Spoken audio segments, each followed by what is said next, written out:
Es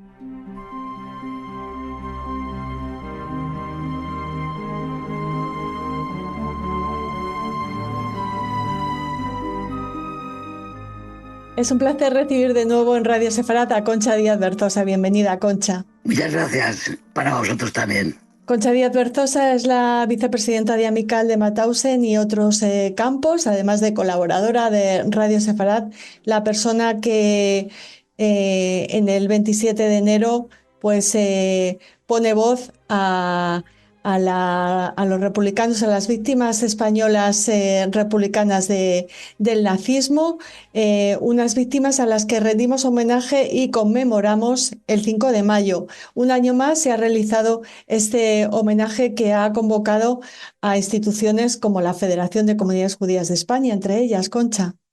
Sí, bueno, desde que 2019 que el gobierno instauró el día 5 como día de homenaje a las víctimas españolas del nazismo, pues ya van 8 años, ¿no? Que nos convocamos en Madrid en el monolito que hay en Nuevos Ministerios, pero también en todas las ciudades y pueblos de España donde hubo deportados o víctimas españolas por el régimen nazi, ¿no?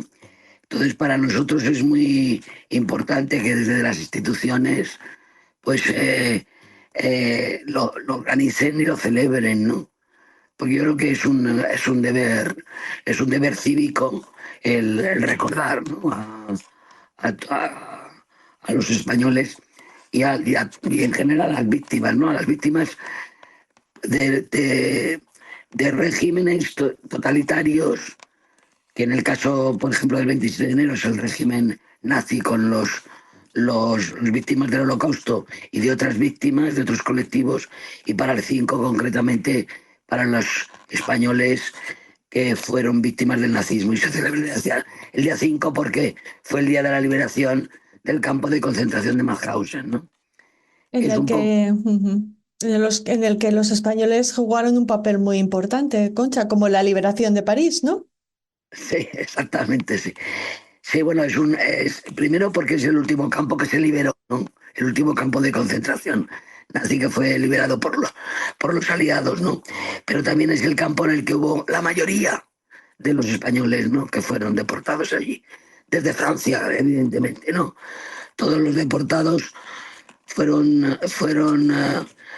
llegaron a los campos desde Francia, ¿no? Estaban exiliados después de haber, de alguna forma, ante la inminente pérdida de la guerra de España por parte de la República, se van a exiliar, ¿no?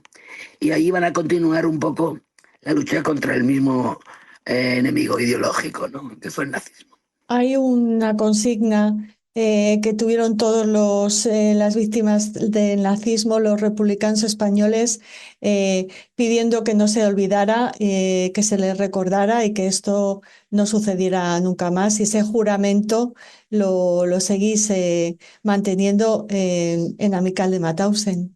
Sí, bueno, es un juramento que se hizo en dos campos nada más, en Buchenwald y en Mauthausen, y los dos tienen más o menos el mismo contenido, aunque no habían tenido contacto los prisioneros entre ellos, tienen el mismo contenido, un poco, tiene dos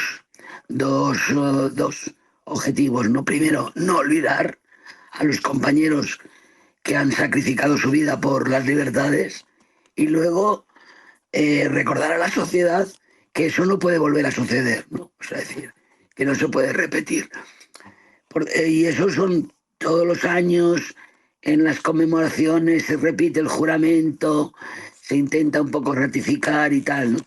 Entonces, nuestro compromiso del no olvidar es que realmente pues vemos que la situación actual pues siguen produciéndose guerras, siguen produciéndose conflictos en los que se deshumaniza a la gente, las guerras deshumanizan, ¿no? A la gente que lo padece, los conflictos lo mismo, ¿no? Políticas determinadas de extrema derecha también están deshumanizando de alguna forma a determinados oponentes, etcétera, ¿no? O sea, se atenta contra los migrantes, contra la diversidad, contra la diferencia, deshumanizando a todos esos colectivos que realmente va en contra un poco de todo lo que de lo que ellos de alguna forma defendieron hasta prácticamente durante toda su vida posterior al fin de la Segunda Guerra Mundial, que siguieron defendiendo, ¿no? Para que vivir en un mundo, como ellos decían, que la paz y la libertad eran la felicidad, son las garantías de la felicidad de los pueblos, ¿no?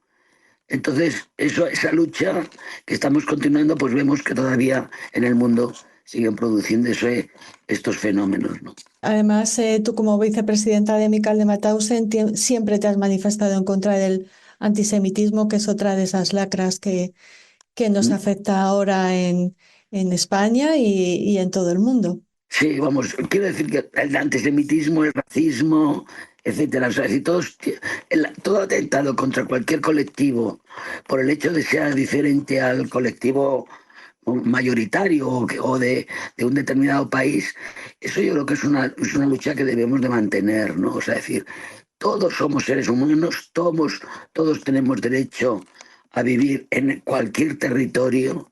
Es decir, volvemos a oír lo de las personas ilegales. No hay personas ilegales. Habrá personas que no tengan papeles de ese país, pero no son ilegales, no pueden ser nunca una persona ilegal, ¿no? O sea, yo muchas veces cuando hablo esto me acuerdo mucho de Hannah Arendt con su condición de paria, ¿no? De toda la vida, ¿no? Es decir, esa sensación de que cualquier colectivo, sea migrante, sea de una determinada religión, de un determinado color, todos somos humanos y todos tenemos dignidad para vivir, ¿no? Y para estar en un colectivo, ¿no? Además, yo creo que eso lo que produce es, por parte de esos partidos, es discriminar sobre todo a la gente más pobre, ¿no? O sea, es decir, que cuando se habla de eso, nunca se habla de los que son emigrantes ricos o de los que son de otros colectivos que tienen poder, ¿no? O sea, es decir, que se atenta, y eso hace mella en muchos sectores de la sociedad por el miedo, ¿no? El miedo a perder determinados privilegios que no es así, o sea, que no es real, pero eso de alguna forma atenta contra las tripas, contra el estómago de la sociedad y no contra la racionalidad. Y eso hay que evitarlo, hay que reforzar la convivencia, hay que luchar para solidarizarte con los que menos tienen en todas las sociedades y para cuidar, ¿no? Claro, cuidar de tus vecinos, ¿no? Sean de la nacionalidad que sean de cualquier género, raza, país, lo que sea, ¿no? Ujú. Entonces yo creo que es importante inculcar sobre todo y también mucho a la juventud, evidentemente, pero no solamente a la juventud, porque todos estos partidos están usando esos discursos de odio para que calen, ¿no? Calen en la sociedad, ¿no? Y están pues en nuestras instituciones políticas, ¿no? Y Ujú. eso es muy peligroso. Tenemos experiencia porque sabemos cómo empezó todo eso. Y eso empezó así. Entonces, y sabemos que cómo empezó y cómo llegó, cómo terminó, ¿no? O sea que por eso yo creo que hay que desafiar y denunciar todos esos discursos de odios indiscriminados, ¿no? A la gente, ¿no? Concha, hablando de discursos, de intervenciones, ¿quieres destacar alguna frase, algún momento, algo de lo que dijeran las autoridades que participaron en este homenaje del 5 de mayo?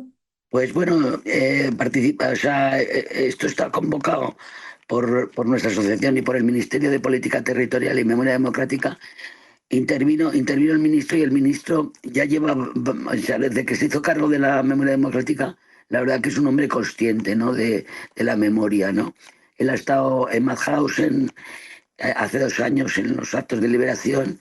El año pasado en Ravensbrück estuvimos colocando una placa en un muro para las mujeres deportadas, etcétera, y es un hombre que o sea, que realmente es consciente, ¿no? De la importancia y está comprometido con la memoria, ¿no? Con la memoria de las víctimas, porque la memoria puede ser de muchas categorías, pero yo creo que es importante que nos centremos en las víctimas, ¿no? En las víctimas, en la memoria de ellos y en las lecciones que nos reporta el pasado. Yo creo que él destaca eso, es decir, de que si no recordamos y olvidarnos, su lucha, la lucha de todos ellos y su muerte va a ser en vano, ¿no? O sea, es decir, que en ese aspecto yo creo que es muy consciente de que hay que luchar y que hay que,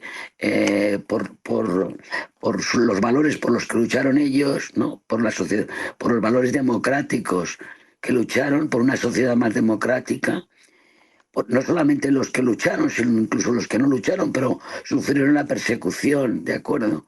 Entonces, ellos de alguna forma vivían en una sociedad democrática y el régimen nazi de alguna forma se los quitó, ¿no? Esos valores, ¿no? Entonces, si ellos lucharon por ellos y perdieron, pues debemos de alguna forma recordar, ¿no? Esa memoria para que no nos vuelva a pasar lo mismo. Y nosotros, de nosotros, tanto a nivel individual como colectivo, el que sigamos su lucha, ¿no? ¿De acuerdo? Porque Sí. la memoria te interpele, ¿no? Desde el pasado para ver qué haces hoy en el presente, ¿no? Es un poco la idea, ¿no? Sí, una memoria que sea activa, ¿no? Que no sea solo el mero recuerdo y un homenaje en ocasiones no tan completo como o tan lleno como debería, ¿no? Exactamente, yo creo que aparte de los días estos de homenaje, yo creo que lo importante es tener el compromiso todos los días del año, evidentemente, ¿no? Y eso implica una responsabilidad tanto individual como colectiva, ¿no? O sea, es decir, que tú te mueves en un barrio, te mueves con unos vecinos, etcétera, ¿no? Entonces, tu comportamiento con tus vecinos, con tus amigos, etcétera, en tu entorno y a nivel... Porque como yo siempre digo, o sea, decir que estos actos son actos simbólicos, ¿no? Pero ante todo yo creo que son actos éticos y actos políticos, ¿no? En el aspecto de que política, en el aspecto de lo que también decía Hannah Arendt, ¿no? La acción política, ¿no? Cuando un grupo de individuos se reúne para, para discutir o para hablar de sus necesidades, ¿no? Entonces, la memoria es una de las necesidades, yo creo que más importantes desde un punto de vista político, ¿no? Concha, tú tuviste la suerte de conocer a algunos de de estas víctimas españolas del nazismo, algunos republicanos que quieres compartir con nosotros. ¿De quién te acordabas especialmente en este homenaje? Siempre me acuerdo de los mismos, ¿no? De muchas cosas, porque compartimos muchas cosas, muchos viajes, a pesar de que tenían una edad, que no estaban en buenas condiciones físicas, siempre que les pedíamos pues eso, el que puedan venir, el que fueran a determinados lugares, al acto del holocausto han ido de republicanos nuestros, o sea, es decir, bueno, no es nuestros, de nuestra asociación, quiero decir, ¿no? El día 27, ¿quieres? Sí, sí, el 27 de enero en el Senado. Ujú. Algunas veces republicanos a los viajes con los estudiantes, que para nosotros es importante y que además yo creo que se debía de incluir en los currículos, ¿no? Es decir, un viaje a los campos de concentración para que los jóvenes de alguna forma viesen, aunque no sea ahora un campo de concentración no es igual que como estaba en aquel momento, pero sí que de alguna forma se hiciesen una idea, ¿no? De tal, ¿no? Entonces, siempre ellos con ese afán de que de que se lo pedías y de que sabían que su voz iba a ser importante, siempre han tenido ese compromiso hasta el final, ¿no? Entonces me acuerdo de eso, en el que aunque no estaban en buenas condiciones, eran capaces de sacrificarse, ¿no? Y además acordándose de sus compañeros siempre, ¿no? O sea, es decir, que para ellos era muy importante lo que compartieron en el campo, ¿no? Es decir, si tenían una identidad, una identidad, una entidad republicana, porque habían luchado aquí en la guerra, luego habían ido a Europa a luchar en la Segunda Guerra Mundial, pero también tenían una identidad que les identificaba por encima de todas, y es su estancia en el campo, ¿no? O sea, es decir, los españoles estuvieron mucho tiempo en el campo, era un colectivo muy homogéneo en contra de otros colectivos de otras nacionalidades, porque eran colectivos, todos eran antifascistas de alguna forma, ¿no? Entonces tenían experiencia política y a pesar de que la entrada en el campo les supuso un shock, podríamos decir, porque no conocían nada igual, sí que al tiempo, aunque tardaron tiempo en reaccionar, sí que eso les sirvió para tener una cierta cohesión como grupo y hicieron algunas cosas que no se atrevieron otros grupos a hacerlas, ¿no? Como el caso de los robos de los negativos o, o salvaguardar las fichas de sus compañeros, o sea, decir, y otras acciones, ¿no? Poco más que las con las que se jugaban la vida, ¿no? Pero de alguna forma eran conscientes de que si no hacían determinadas cosas no iban a sobrevivir, o que el que sobreviviera que lo contaran. Pero esa identidad del campo siempre yo creo que ha sido una de sus características, ¿no? Pues te agradecemos mucho que nos hayas ayudado a recordarles, a rendirles homenaje y te esperamos aquí siempre en Radio Sefarad, en tu casa. Muchas gracias, Concha. Muchísimas gracias a vosotros. Un abrazo muy fuerte.